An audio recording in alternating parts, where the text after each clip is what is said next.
Hello everyone and welcome to Trending in My Life. This week it's a London vlog, walking through central London in the rain. See the streets, see the parks.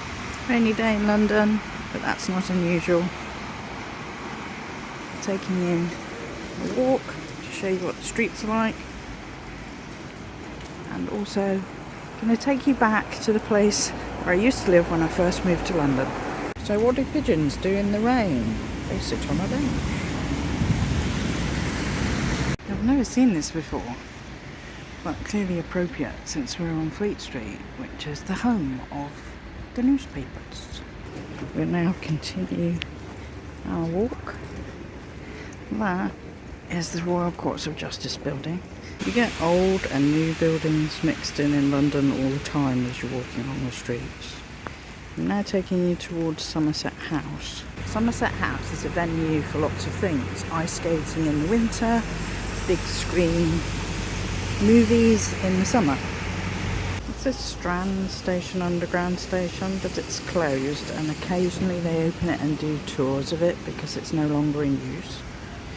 And we're walking past part of King's College. In the windows they have pictures of people that would inspire anyone going to King's College, all the things that they've done in their life later after they left the college. Look, they have some very cool gates with shields on.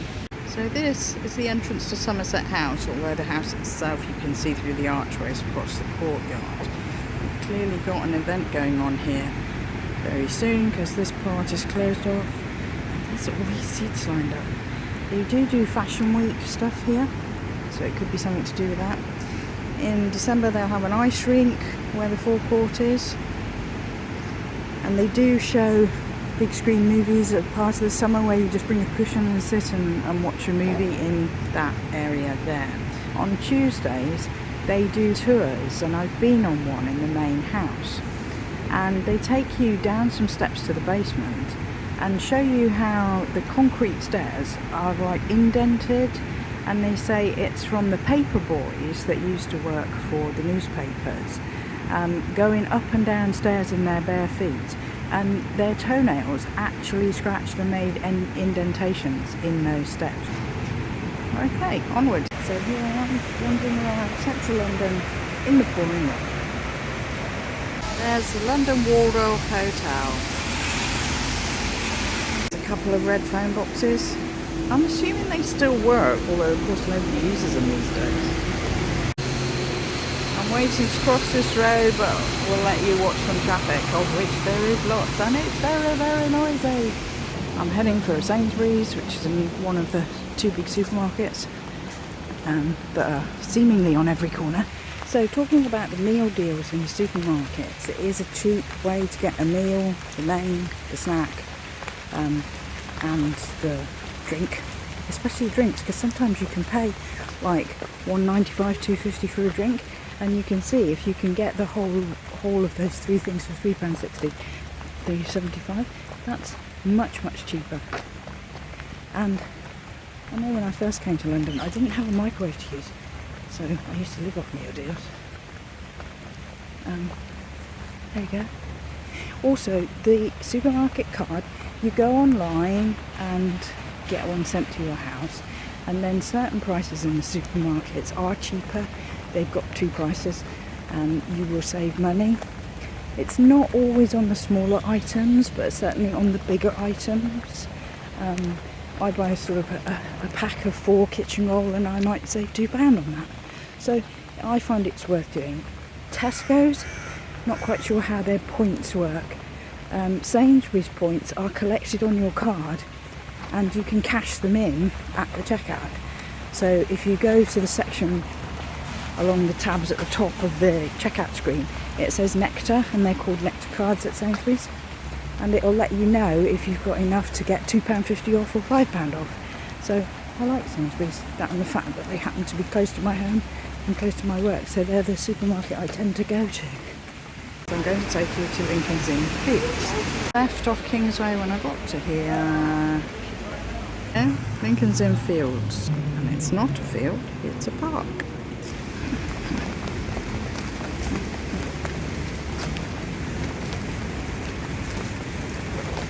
anywhere. And this is where Jetlag filmed their London episode. Nobody's here but the birds because of all the rain. Okay, we're getting up to the bit that I remember vividly featured in the episode. They were hiding behind trees and going along the back of buildings. I think there's like a hut sort of along here somewhere. Wow, that's a lot of black. I don't know whether they're crows, ravens, all in the same family, I guess. It really is raining very hard now, and I'm getting very, very wet. Okay, I think we're nearly at the section they filmed in. I think it was the end of the episode that happened in this park. I love that series. Team Adam Ben, yay! In fact, there've been so many series in all different parts of the world. It's fantastic. I always look forward to the next one coming out. Okay, trying to find my way around here. That is the end of the park. So there's another section over there. We're heading for there. I'm not sure how many raindrops are getting on the lens of my phone at the moment. Oh, a squirrel. Is it a crazy squirrel or a reasonable squirrel? Let's just stop and see. Oh, there you go, squirrel. Good morning. What's he? Oh dear! Look, did you? Some of them do like people. Oh, good grief! There's the bandstand. That is a very old, cute-looking bandstand.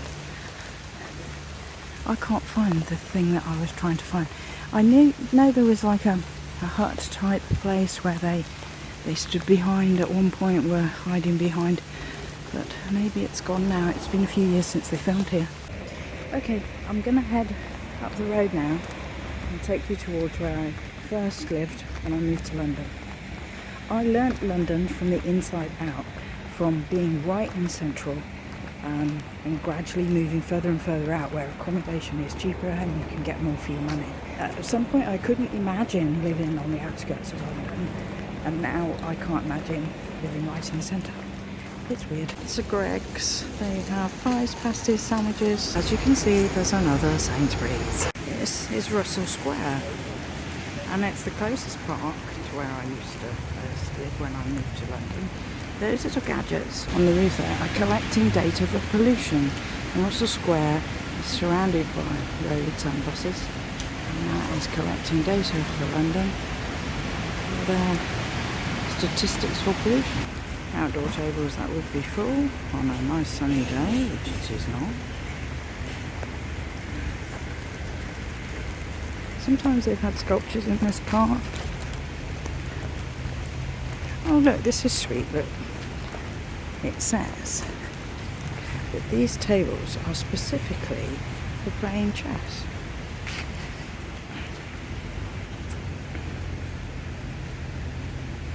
And that there are chessboards available in the cafe. What a nice touch. Oh look, the table is actually a chessboard. Amazing. I can play chess, not very good at it, don't have any strategy or plan, just keep moving the pieces. So I usually lose, but I don't care because it's fun playing and I learnt as a kid. Okay, so as I said before, this park is the one that it was the nearest to where I used to live when I first moved to London. And you'd see the seasons change here in the leaves on the trees and the plantings in the flower beds. And it was about 5-7 minutes walk maybe from where I used to live, which I'm going to take you to. As you can see, it's a convenient cut through because when you get on the diagonal out the other end, you're very close to the British Museum. And if you turn right at the British Museum and keep going, you'll end up in Oxford Street, so it's a cut through for a lot of people. So from Russell Square you cross the road and you go down this side road, and that is Russell Square Station. Now this is the station where I got robbed at The thief bumped into the back of me coming out of the station, and you know, you kind of turn slightly as if to say, hey man, don't bump me, going as fast as I can. He bumped into me again, and then when I came out of the station, my handbag was open and my wallet was gone. And he went to a cash point 1 minute away to withdraw money. My bank had a system in place where it didn't cost me anything. They didn't, you know, they recognised the fact that it had been stolen. It actually turned up in Switzerland about 3 months later. It's just the way it is with stolen cards. But yeah, be careful when you're around underground. So keep your bag in the front of you. Keep your money in your front jeans pocket. Do not ever keep things behind you. And I've just walked down the road, and the woman in front of me had her phone in her back jeans pocket, and she had a small handbag slung at the back of her, so it was balanced on her bum. And I thought, oh, good grief. And I'm sure she was with a big hulking boyfriend, and she was thinking, oh, nothing's going to happen to me. Well, you know, famous last words. So be very street smart. Keep your belongings where you can see them. I haven't carried a handbag since that happened to me in London, and I wouldn't dream of doing it. Inside pocket of my coat for my money and my phone. And I'm filming this, but my phone is strapped to my neck holder, so it's literally 6 inches from my face, and I'm holding it as well. The big supermarket here is Waitrose, but it's an expensive supermarket chain. Tesco's and Sainsbury's are much cheaper. Asda are cheaper still, but Asda tend to be outside the centre of London, the very centre where I am. So you might have to travel a little bit to get your weekly shop there. This is awfully pretty. I think I'm going to go under the cover. Sometimes they have events here, and I'm wondering whether this was set up for something like that. This plaza has a Chen market, which is full of all different world foods that you can buy. They also have a card that you can get, a supermarket card, and they notify you by email of different events they've got on and when they've got offers on. Okay, I'm back in the rain. Not far to go though to where I used to live. The purpose of this was to show you that when I say I learned London from the centre out, that was because I lived in the centre of London. For travel, it's divided into zones, so this is zone 1. And it's also the most expensive when you're paying for travel, even if you just cross it from one side to the other.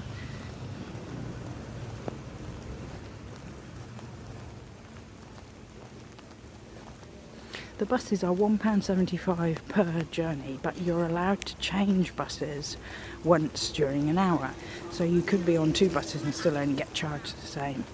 On buses you tap in when you get on, but not when you get off.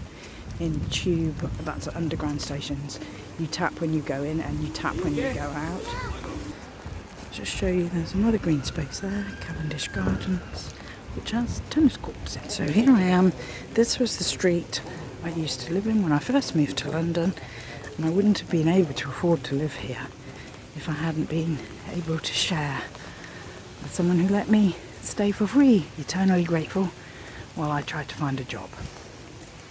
There we go, so memories. Really close to St Pancras Station, and St Pancras Station is a bit like a posh shopping mall because it's where the Eurostar trains run from, so they made it really nice. And I used to go from here over to there and sit and use their free Wi-Fi while I was job hunting. Very useful. So just a tip. And also they've got like station police that patrol in there because of the fact it's an international station.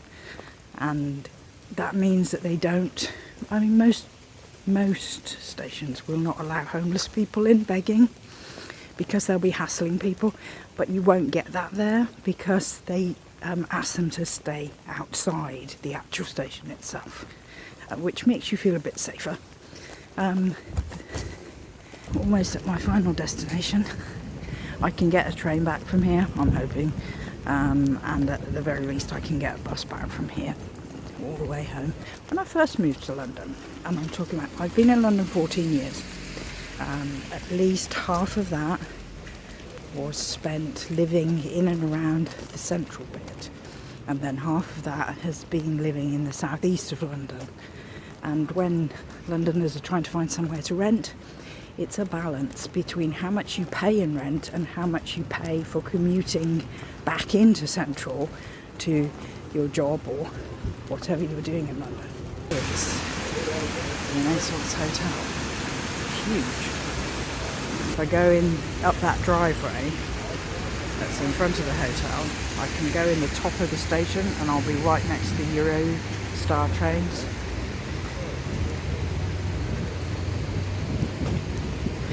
Very expensive cars outside this hotel.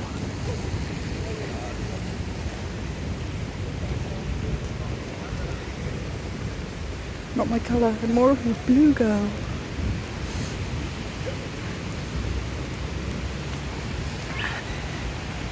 Yeah, very nice. There's one there. Oh, look, 2, 3, 4, 5. Wow, lots of them in.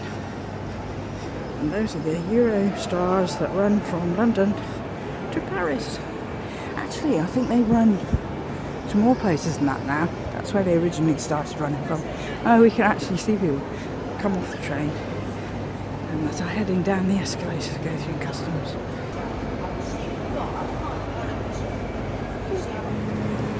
As I can show you, Circe's, over to your left, is supposed to have the longest champagne bar in, I think, the UK. But it's kind of just on the promenade where everybody walks, and they wrote this bit off. And they've just put a load of seating here.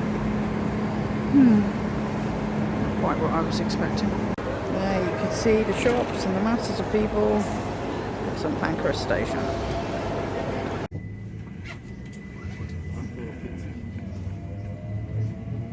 So what did you think of that vlog? Let me know in the comments below. And please like, comment, subscribe, share with a friend, and come back next time. Bye for now.